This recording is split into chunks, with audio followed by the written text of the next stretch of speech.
Hello बच्चों, आप सभी को टैलेंट इंस्टीट्यूट में स्वागत है।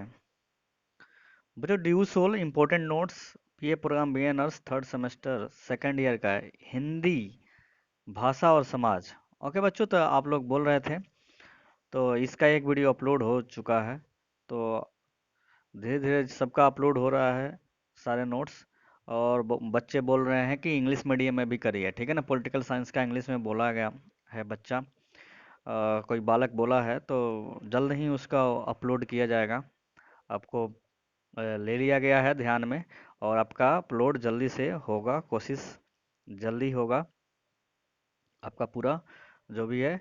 और एजुकेशन एजुकेशन का भी क्वेश्चन अपलोड होगा। बच्चे बोल रहे हैं, कमेंट्स किए हैं, तो उनका भी आप लोग टेंशन मत लीजिए। 17 से पेपर है।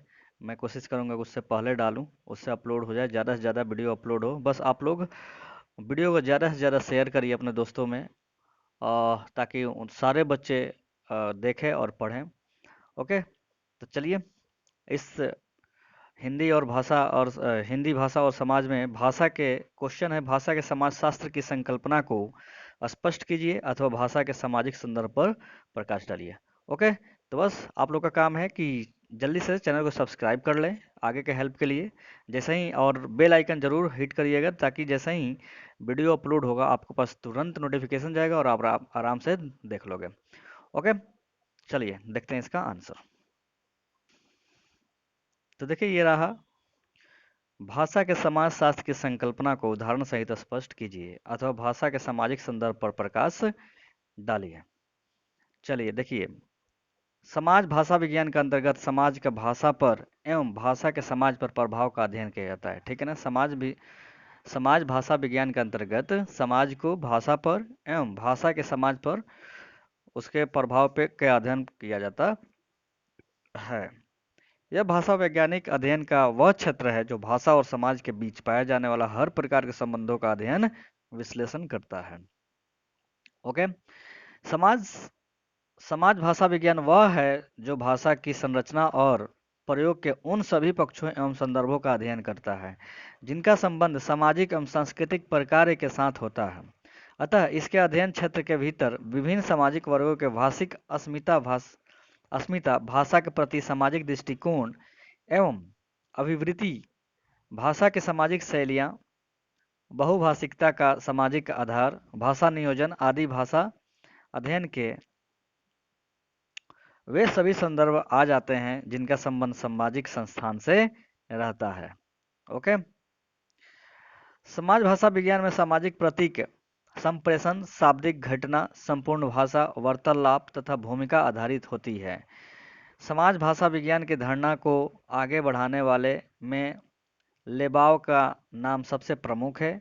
यह वर्ग मानता है कि भाषा और समाज के संबंधों को भाषा विज्ञान के अपने संदर्भ से अलग नहीं किया जा सकता है। भाषा स्वयं में एक सामाजिक वस्तु है, अतः उसकी मूल प्रकृति में ही सामाजिक तत्व अंतर्भूत होते हैं। ओके, आगे पढ़ते हैं हम लोग। यही तत्व भाषा का विषम रूपी और विकल्प नियुक्त बनाते हैं। भाषा व्यवहार में प्राप्त इन विकल्पों का अध्ययन भाषा की वास्तविक प्रकृति का उद्घाटन करता है। लेबाव का यह कथन है कि भाषा विज्ञान ऐसी कोई अलग विद्या नहीं मानी जा सकती, क्योंकि समाज भाषा विज्ञान ही तो वास्तविक भाषा विज्ञान है। जो समाज में भाषा चलता है वही तो भाषा विज्ञान है। सब कोई तो वही जो वहाँ जिस समाज में जो रहता है उसी समाज का भाषा सीख लेता है।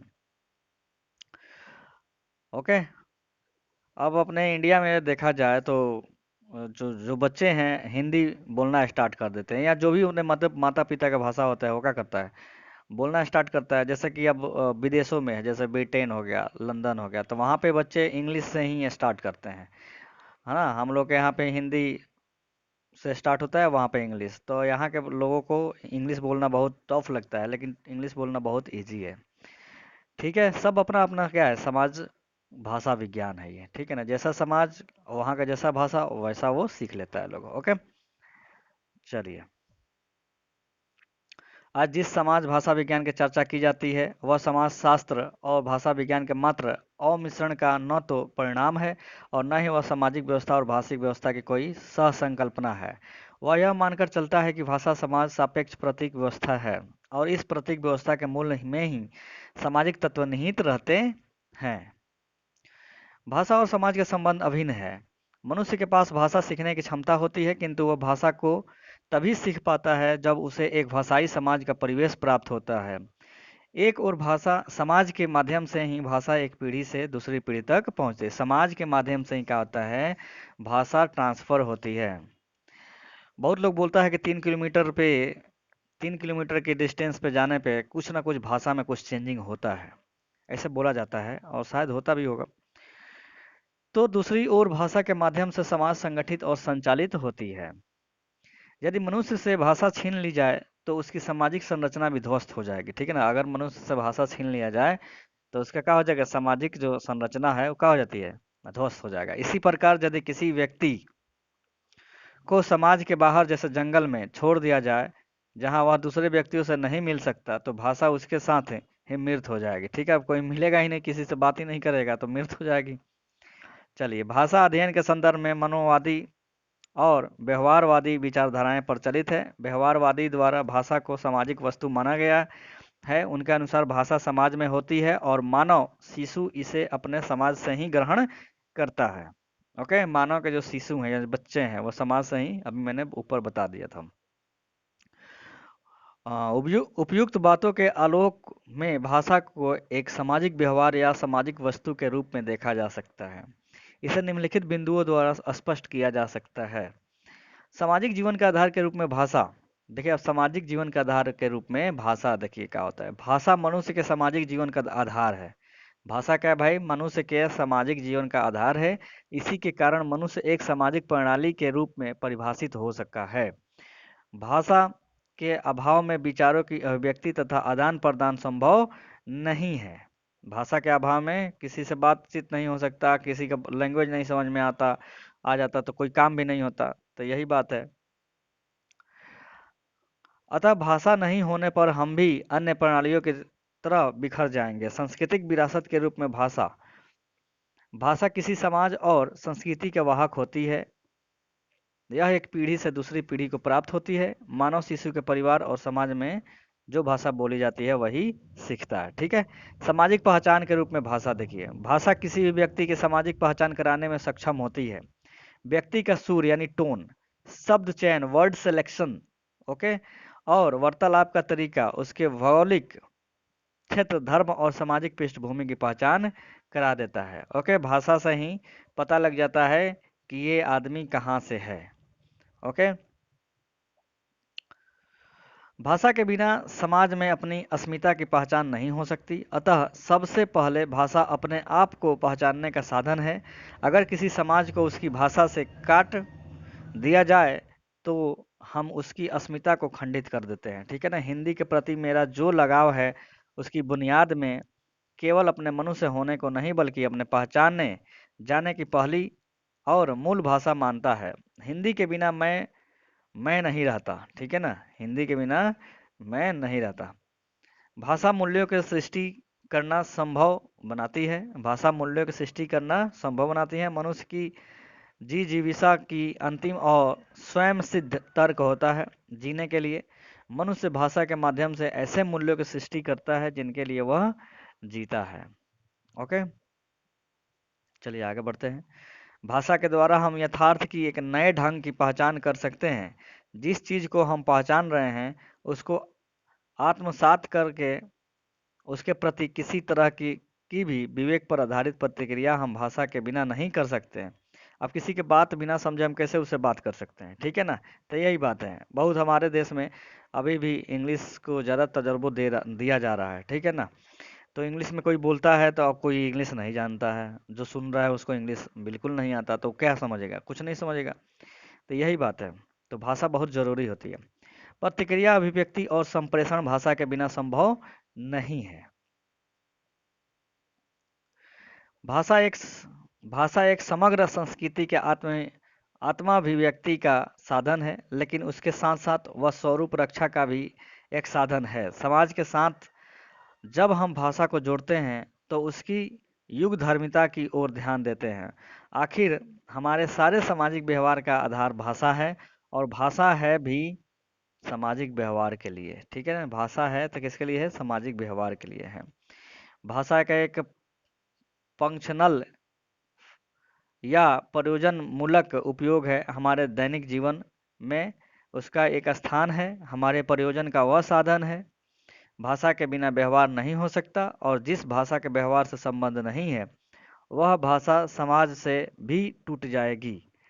इसलिए जब पूरी संस्कृति का अवमूल्य होता है तो समाज का अवमूल्यन होता है, इसलिए भाषा का भी अवमूल्यन होता है। ओके, चलिए। भाषा में सृजनशीलता है। भाषा में क्या है? सृजनशीलता है। हम देखते हैं कि कई समाज ऐसे होते हैं जिनमें सृजनशीलता का स्थान ऊंचा होता है, और कई समाज ऐसे भी हैं जो कि एक खास तरह का मानसिक जड़ता है।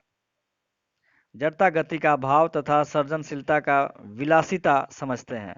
यह इसलिए कि भाषा के मामले में सृजनशीलता के प्रति एक संदेह का भाव है। बहुत लोग अपना लैंग्वेज बोलने में क्या करता है? संदेह करता है, यार बोले कि नहीं बोले, बोले कि नहीं। अब बिहार के लोग हैं, अब बिहार के लोग जैसे कि हम लोग हैं, तो बिहारी जैसे भोजपुरी कोई है या कोई भी मैथिली भाषा, बहुत सारा भाषा है ना, तो बोल नहीं सकता, हिंदी में बात करना पड़ता है, क्योंकि हिंदी में सब कोई समझ पाता है। ठीक है ना, अपना क्षेत्रीय भाषा से बोलिएगा तो कोई नहीं समझेगा। तो इसीलिए भाषा बहुत ज़रूरी है सबको समझने के लिए और उसके बारे में बोलने के लिए। चलिए आगे बढ़ते हैं। और सारे भाषा का टोन अलग अलग होता है। ठीक है ना, हरियाणवी का अलग होता है, पंजाबी लोग का अलग होता है, दिल्ली का भी कुछ भाषा अलग ही है ना, लियो खइयो जइयो। ठीक है, ऐसे बहुत है, भाषा चेंज होते रहता है।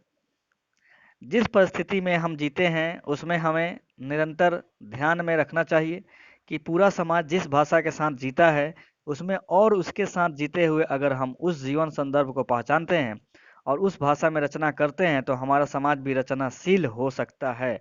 नहीं तो वहाँ भी उसके सामने नई स्थिति एक चुनौती बनकर आती है। अब जिस भाषा में जो सीखना चाहता है, जो पढ़ना चाहता है, उसी भाषा में होना चाहिए। ठीक है ना, नहीं तो फिर उसके लिए नया होगा, फिर उसको बहुत दिक्कत होएगा। जरूरी जरूरी नहीं कि वह काव्य की कोई समस्या हो, जरूरी नहीं कि वह विज्ञापन या रसायन की नई परिस्थिति हो।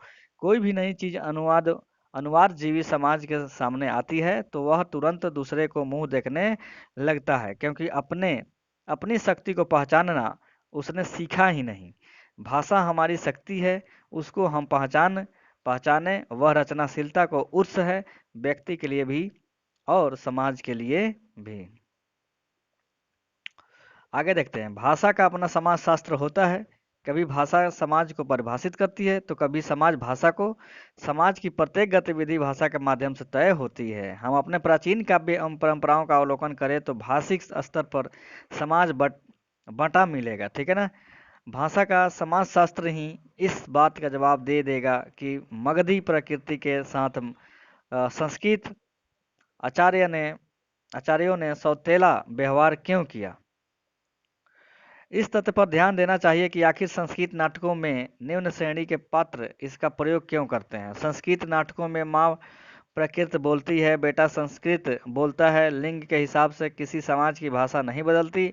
वस्तुतः वर्ण व्यवस्था के आधार पर भाषा को आरोपित किया गया है, लिंग के आधार पर भाषा नहीं बदला जा सकता।